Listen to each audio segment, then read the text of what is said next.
Hey, good evening, everyone. Happy Monday night. I hope you guys had a great weekend and that you are staying safe out there. Well, today's video is simply for me to talk about what we heard on the last video. Since I am here seated and can validate what I'm hearing, I'm going to give you my personal opinion on what the differences are between the momentum setup and the Merrill audio setup that I have here that you see here before your eyes. As you can see, the DAWs are gone. Goodbye to them. They did a tremendous job in here for the time that I had them. But right now, the only two speakers that I own are the ones you see here. And behind, you can kind of see on the back of the room, I think you can see the other speaker there. You can see that I have it. All right, so the 3.7 ice. Okay, so let's get to it. In case some of you guys may not know, the MSRP on the Momentum stuff is $70,000 for the two components, and the Merrill Audio is $50,000 for the two components. Two different technologies, Class AB against Class D. I've said it many times, Class D has come a long way. By far, it's not even what it used to be. Okay, and I've had several versions of Class D amplification which includes the black system from Belcanto. I've also owned I believe they're called Belcanto Ref 600M. I believe they're the tiny monoblocks, and I've also owned the black integrated, it's called. So I'm very familiar with some of the best forms of Class D amplification out there. But right now, let's focus on the Element 118.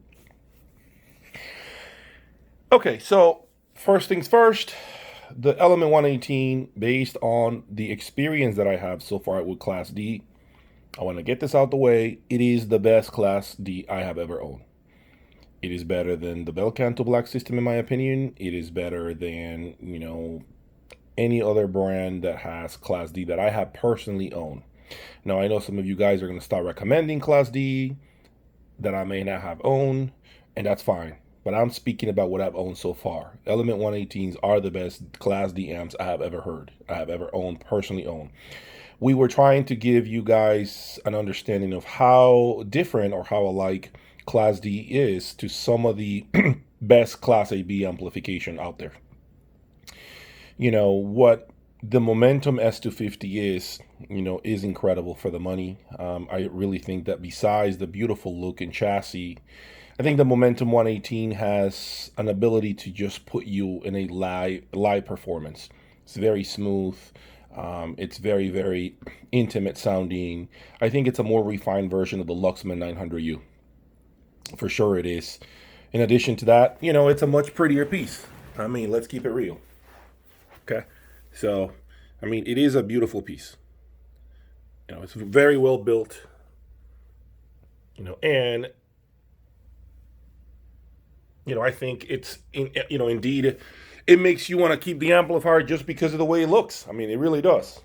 The Element 118s, beautiful as well. Mirror finish on the top.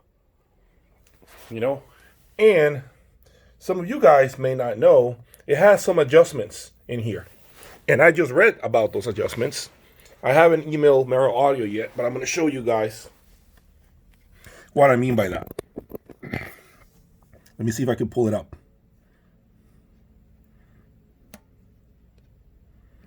Hold on. So this is like the brightness. And if you push here, there's another menu that opens up. There it is. Okay, so there's another menu that opens up. Each corner has like a different menu. It gives you the version. See, it says slow response. You can change the speed of the amplifier. It's slow decay, fast attack.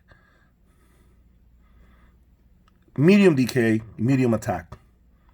Smooth decay, smooth attack. And fast. I believe that's where they were originally. So it has some settings in here that I thought were pretty cool.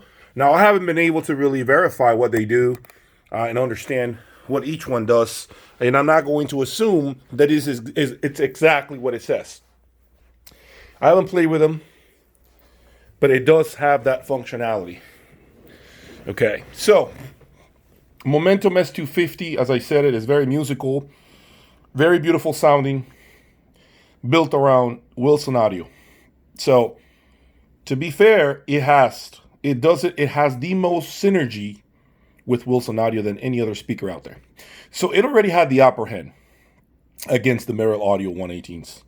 It did. That's the reality. Okay. It gave you, of course, this feeling of romance. It gave you this feeling of musicality. It gave you this feeling of seduction. It adds this flair that is intoxicating. It's very seductive, romantic, all those beautiful words that you would that describe a a romantic movie. Okay, it really is like one of the sweetest things I've ever heard, but also has a lot of resolution. However, I never really quite understood this, but I'm going to say it. I believe the S250 is a lot sweeter and romantic than the Monoblox M400s. Yes, you heard it there. I believe the S250 Momentum is a much more intimate sounding amplifier than the M400s. I'm not saying the M400s are no good. They're awesome. But the S250 retains the purity of the sound that I, for some reason, feel could have escaped the M400s, which doesn't make any sense because you're thinking it's the same amplifier, but it's just bridged. Well, I can give you an example. Hagel. What about the Hagel H30? Great as a stereo amplifier and not so great as monoblocks. So there you have an example, right? I'm not saying it's the same exact scenario for the Momentums, but I do believe the S250 has the ripest part. It has the sweetest part of the fruit embedded in it. And when you turn it into an M400, it sounds larger, but it loses a little bit of that intimacy that we have been talking about. Okay, I do believe it loses us. It loses when it comes to the romantic feeling of the presentation. Now, it still has, but not to the same degree as the stereo S250. Now, I never knew this about the S250, but I will say that the Merrill Audio, in my opinion, has far better bass control than the S250. It does. I'm not going to lie, it does. The bass in my room is far tighter, deeper, faster. It is like a race car. When you hit the brakes, it stops. And that's the feeling that I get with the Element 118s. There is less looseness with the 118s when it comes to the punch and control. It also feels like the Merrill Audio 118s are faster. I mean, I don't know if you guys can tell, but if you go back to my previous video and you play the songs and try to fast forward to the exact minute of both presentations, you'll feel like the Merrill Audio has a faster pace. That's speed, guys. That's what an amplifier does. I just demonstrated to you what speed is. That's a fast presentation that almost sounds like doesn't sound like fast forward, but it sounds like it's more accelerated than you're used to. And that's called speed. You know what I'm saying? So you can easily hear the differences between both. And I've always said it. Usually sweet sounding amplifiers tend to be slower because they're trying to do what tubes do. And tubes, as you know, they're not really fast sounding. So we know that. That's one of the knocks that I have against sweet sounding presentations. They are never meant to take you from point A to point B as fast as possible. Class D, we know what they are. They're about speed, immediacy. Now, some of you guys have been talking about the fact that the Element 118s lack romance. They lack the feeling that connects you to the music. Some of you have said it's almost like a karaoke machine playing music or a robot playing music. And I get what you guys are saying. I totally understand that. But please do understand that we are also using a $40,000 preamplifier. The preamplifier that's connected to that S250 is more money than the monoblocks, than the Merrill Audio monoblocks. Okay, and that preamplifier is doing a ton of work. Merrill Audio is only a $12,500 preamplifier, so we could possibly say that maybe it could be the preamplifier, right? We don't know that. Maybe a better exam or a better test would be to use my DAC and go direct into the amps. We don't know. I mean, that could be a good test, I would say. But the bottom line is, I wanted to test both setups without giving anybody any sort of advantage. If this is what Merrill has and this is what he does best, I presented that to you. That's what I wanted to do. In addition to all of this, you have to remember that Merrill Audio, these amps are very efficient. There's no heat. There's never a worry. You don't even have a power button. You literally plug them in and they turn on automatically. There's no way of turning them off. And so there's a reason behind that. Okay, so, when you think about Class D, don't assume automatically that it's cold, it's dry, it's lifeless. I'll be honest with you, I've heard Boulder sound worse. I mean, I think Boulder's horrible in comparison to what I heard the Merrill Audio 118s. Now, but I want to make sure I'm clear. Boulder 2060, in my opinion, that is having no soul. That is having zero emotion. That's not really the case for the Element 118s. I thought the Element 118s actually engage you more.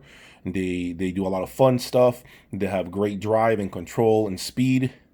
And let's keep in mind, I am going to be receiving, hopefully by the end of the week, my Audio Research Reference 6 SE. So I'll have it here, and maybe we do another shootout where I actually use a better preamplifier, or what should be a better preamplifier, with the Merrill Audio 118s and see how that goes. Maybe a tube preamplifier, some tubes in the mix will give you guys the musicality that you think might be lacking on Class D amplification. I think that's going to be an interesting test, right? So there are a couple of things we can do. Now, I have the Magnepans are now the 20.7s, and this will be a different presentation.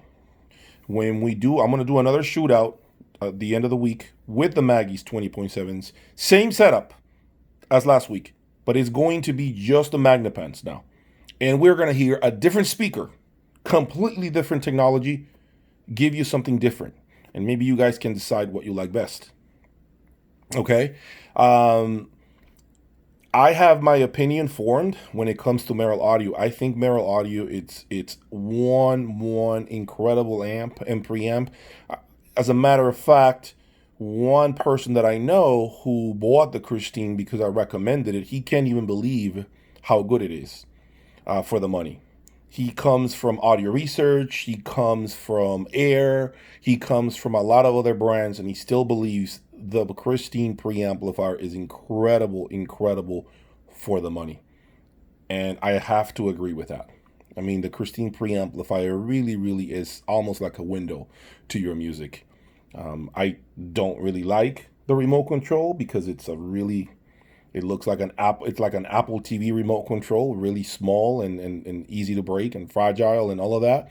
But it is what it is. I mean, that's something that I believe Merrill Audio is aware of, and I wouldn't be shocked if he releases a new remote for it. It probably is not that hard to come up with it.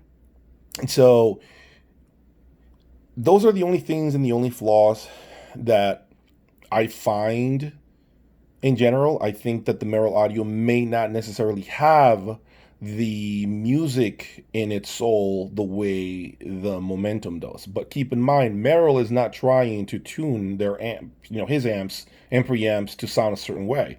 And we know Dan Agostino is. So two different concepts, two different approaches to music. One doesn't believe in any sort of tuning. One believes in nothing but the facts. The other one believes in sweeten it up a little bit and make it always pretty to listen to. You have to decide what you want. Neutrality against sweetness. You decide what you need. And remember, the Merrill Audio, you can turn it, you can make it sweet. I already mentioned this in my last video. A neutral amplifier can be made to sound sweeter by changing cabling and by changing the preamplifier, adding some tubes of some sort, and you can start dialing it in and make it sweeter sounding. But you can't turn this momentum into a, into a neutral, explosive dynamic amp like the Griffin. You can't. It's meant to sound a certain way. It's meant to be as close to tubes as possible without the hassle of tubes. Okay, so no matter what you do and how hard you try, it has its DNA.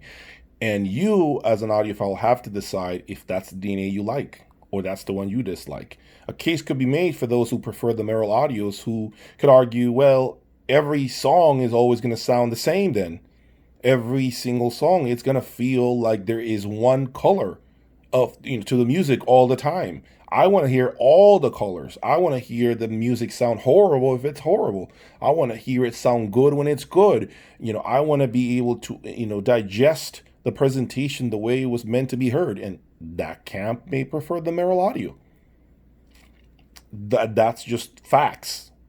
Okay, so whenever you think about this hobby, don't get too caught up in brands. Don't get too caught up on, Class D, not Class D. Let's give everything a fair shot and decide what we like. Okay, let's see, what we really enjoy. I know people have reservations about Class D because of, oh, it's Class D. It's a box that's empty with nothing inside, and they're charging top dollar for it. I get that, guys. I understand that. And some of you guys have even mentioned to me, open the Merrill Audio 118s. Open, let's see what's inside. I'm not going to do that. If you want to see what's in them, buy them. And then you pop the hood and see what's in them. I'm not going to do that. First of all, the warranty's voided when you do that. That's number one. I'm not going to do that to myself. And number two, a lot of you guys, and I'm being sincere here, who are curious to see what's in them, probably couldn't even afford them. If I'm being honest here. And I don't mean to sound rude. I'm just putting it out there the way it is. So why am I going to go to satisfy curiosity here with, the interior, the internals of the Element 118s? I gain nothing from showing you guys that. And at the end of the day, if somebody wanted to see him, yeah, we can. I'm sure we can do it. If you have the amplifiers in bottom, you can pop the hood. I'm just not going to get into that.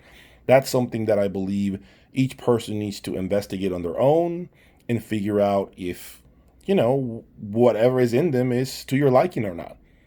But I'm not going to be that person to attempt that. It's just, I'm not into, this is not the purpose of this channel, to pop the hood of different amplifiers to see what's in them. I really don't want to get into that. For me, it doesn't, there's no reward for that for me. There's absolutely, I don't gain anything from that.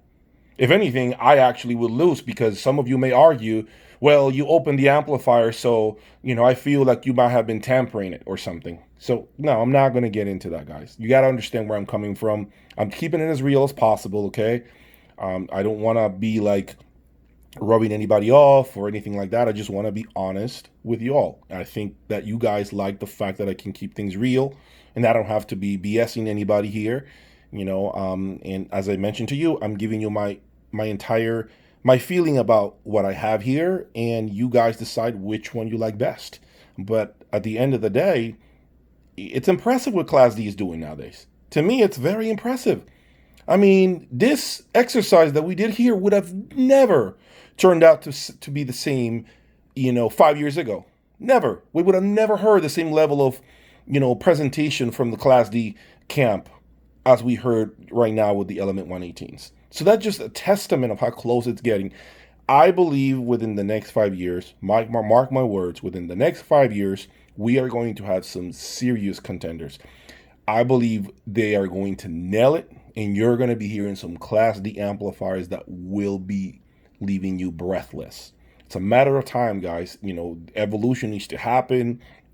As I mentioned to you, I'm all about evolution. I'm all about, creating innovation. I'm all about that. And if tomorrow a Class D amplifier came out that blew away Class AB, in my opinion, I would be done with Class AB and Class A. Done.